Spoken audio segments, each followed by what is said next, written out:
আজ বৃহস্পতিবারের দিনে বাড়াতে আল্লাহর এই জিকিরটি 100বার করুন।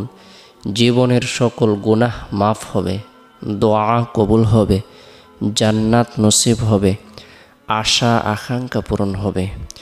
বৃহস্পতিবারের দিন অত্যন্ত বরকতপূর্ণ একটি দিন, ফজিলতপূর্ণ একটি দিন, মাহাত্ম্যপূর্ণ একটি দিন, তাৎপর্যপূর্ণ একটি দিন। বৃহস্পতিবারের দিন আল্লাহ তাআলার পক্ষ থেকে অসংখ্য অগণিত নিয়ামত প্রদান করা হয়ে থাকে। বৃহস্পতিবারের দিন আসমানের সকল দরজা উন্মুক্ত করে দেওয়া হয়। সারা পৃথিবীর সমস্ত মানুষের আমলসমূহের রিপোর্ট পেশ করা হয়ে থাকে। বৃহস্পতিবারের দিনটিকে স্বয়ং নবী করিম সাল্লাল্লাহু আলাইহি সাল্লাম গুরুত্ব দিতেন। আমরাও যদি এই দিনটিকে গুরুত্ব দিই, এদিন নফল ইবাদত বন্দেগী করি, নফল নামাজ পড়ি, কোরআন তেলাওয়াত করি, জিকির আজগার করি, তাসবিহ তাহলিল পাঠ করি, রব্বুল আলামিনের দরবারে রুনাজারি করি, আল্লাহ পাক রব্বুল আলামিন আপনার আমার পদমর্যাদাকে বৃদ্ধি করে দিবেন, পাহাড় পরিমাণ গুনাহ মাফ করে দিবেন। আল্লাহ তাআলা ভাগ্যকে পরিবর্তন করে দিবেন, দোয়াকে কবুল করবেন, আশা আকাঙ্ক্ষাকে পূরণ করে দিবেন।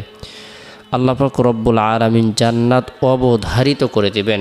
বরকতপূর্ণ এই দিনে ফজরের নামাজ সম্পূর্ণ করার পর অনাকাঙ্ক্ষিত বিপদ আপদ থেকে, বালা মুসিবত থেকে বাঁচার উদ্দেশ্যে রাসূলের শিখানো বরকতপূর্ণ এই দোয়াটি আমরা 3 বার পাঠ করব, আমল করব। বিসমিল্লাহিল্লাযী লা ইয়াদুররু মা ইসমিহি শাইউন ফিল আরদি ওয়ালা ফিস সামাই ওয়া হুয়াস সামিউল আলিম। যে ব্যক্তি এই দোয়াটি সকাল সন্ধ্যায় মাত্র 3 বার পাঠ করবে, আমল করবে, আল্লাহ তাআলা অনাকাঙ্ক্ষিত বিপদ থেকে, মুসিবত থেকে নিরাপত্তা দান করবেন। আল্লাহ তাআলা কুদরতিভাবে হেফাজত করবেন। তাই আমরা এই দোয়াটি 3 বার আমল করব।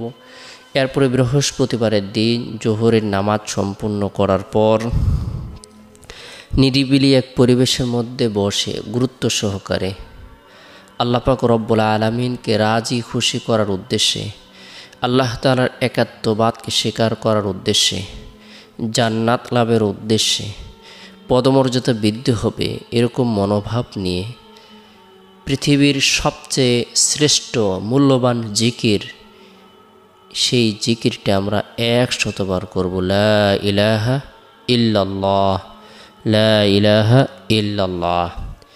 যে ব্যক্তি লা ইলাহা ইল্লাল্লাহ জিকির করবে সে হাসতে হাসতে জান্নাতে প্রবেশ করবে। যে ব্যক্তি লা ইলাহা ইল্লাল্লাহ আমল করবে, আল্লাহ তাআলা তাকে 7 আসমান জমিন থেকেও বেশি নেকি প্রদান করবেন। তার জীবনের সকল পেরেশানিকে দূর করে দিবেন, তাকে নিরাপত্তা দান করবেন।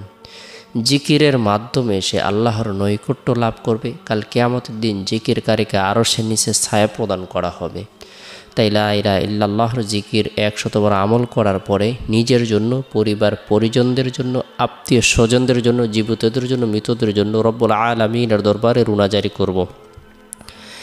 এরপরে বৃহস্পতিবারের দিন আসরের নামাজ সম্পূর্ণ করার পর গুরুত্ব সহকারে ছোট্ট একটি ইস্তিগফার 3 বার পাঠ করব, আমল করব।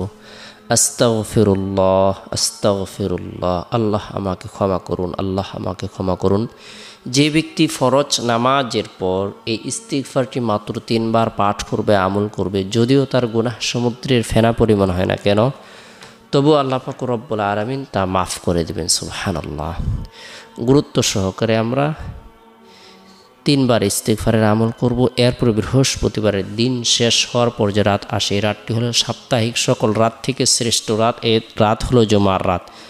এই রাতে আল্লাহ তাআলা নূর প্রদান করে থাকেন, দোয়াকে কবুল করে থাকেন। এই রাতে আমরা প্রত্যেকে এশারের নামাজ সম্পূর্ণ করার পর নবী সাল্লাল্লাহু আলাইহি সাল্লামের প্রতি মহব্বত রেখে, ভালোবাসা রেখে, আন্তরিকতা রেখে দুরূদের আমল করব 100